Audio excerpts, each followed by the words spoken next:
मिस्र के पिरामिड और मम्मी हमेशा से दुनिया भर की दिलचस्पी रही है। मम्मी को लेकर पश्चिमी देशों में तमाम किस्से कहानियाँ चलन में हैं। इन पर कई फिल्में भी बनी हैं। मम्मी के बारे में जानने के मकसद से कई तरह की रिसर्च और खोजबीन चलती रहती है। हाल ही में प्राचीन मिस्र के राजा तूतनखामन के लेकर एक नई खोज की गई है, जिसके बाद मिस्र के अधिकारियों ने एक चौंकाने वाला खुलासा किया है। गुप्त कमरे में तूतनखामन की मां की कब्र। इससे पहले मिस्र के अधिकारी ये दावा करते थे कि इस युवा राजा के 3000 साल पुराने मकबरे की दीवार के पीछे एक गुप्त कमरा है। एक थ्योरी में कहा गया था कि तूतनखामन के मकबरे में एक गुप्त चैम्बर है, जिसमें रानी नेफरतीति का कमरा हो सकता है। कई लोगों का मानना है कि रानी नेफरतीति तूतनखामन की मां थी।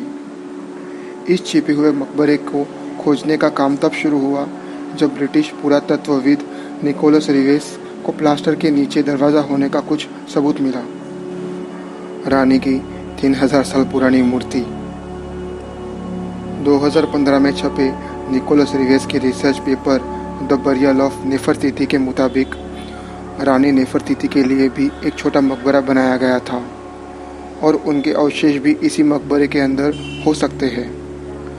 नेफरतीति के अवशेष कभी नहीं मिल सके, लेकिन उनके बारे में जानने की कोशिश हमेशा होती रही है। रानी नेफरतीति की एक 3000 साल पुरानी मूर्ति आज भी मौजूद है, जो कि प्राचीन मिस्र में उनकी पहचान को और भी पुख्ता करती है। ये भी माना जाता है कि रानी को पति फराओ अखानतन की मौत और उनके बेटे की गद्दी पर बैठने के बीच का जो वक्त था, उस दौरान रानी ने मिस्र पर शासन किया था। तूतनखामन का मकबरा। कहा जाता है कि रानी नेफरतीति ने अपने पति के साथ ईसा पूर्व 1353 से लेकर ईसा पूर्व 1336 तक शासन किया था।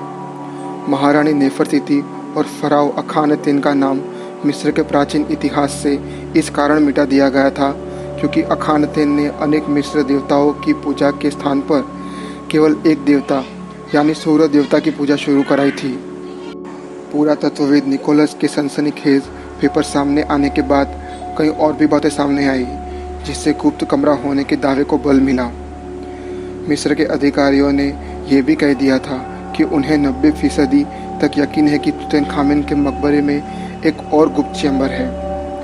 मकबरे की रिसर्च टीम के हेड डॉक्टर फ्रांसेस्को पोरेसेली ने कहा, यह बात कुछ हद तक थोड़ा निराश करने वाली है कि तूतनखामन के मकबरे के पीछे कुछ नहीं मिला, लेकिन दूसरी तरफ मुझे ये भी लगता है कि ये एक अच्छा विज्ञान है। कौन था तूतनखामन? प्राचीन मिस्र के 18वें राजवंश के 11वें राजा थे तूतनखामन। उनकी शोहरत इस बात को लेकर भी ज़्यादा है क्योंकि तूतनखामन की कब्र लगभग सही सलामत अवस्था में मिली थी। साल 1922 में ब्रिटिश पुरातत्वविद हॉवर्ड कार्टर ने तूतनखामन के मकबरे की खोज की थी। तूतनखामन की जो मम्मी मिली थी, उससे पता चला कि मौत के समय उनकी उम्र महज 17 साल थी। 8 या 9 साल की उम्र में उन्हें राजा की गद्दी मिल गई थी। तूतनखामन की मौत को लेकर अलग अलग किस्से हैं। कोई कहता है कि उनकी हत्या की गई थी, कोई कहता है कि शिकार के दौरान घायल होने के बाद उनकी मौत हुई थी।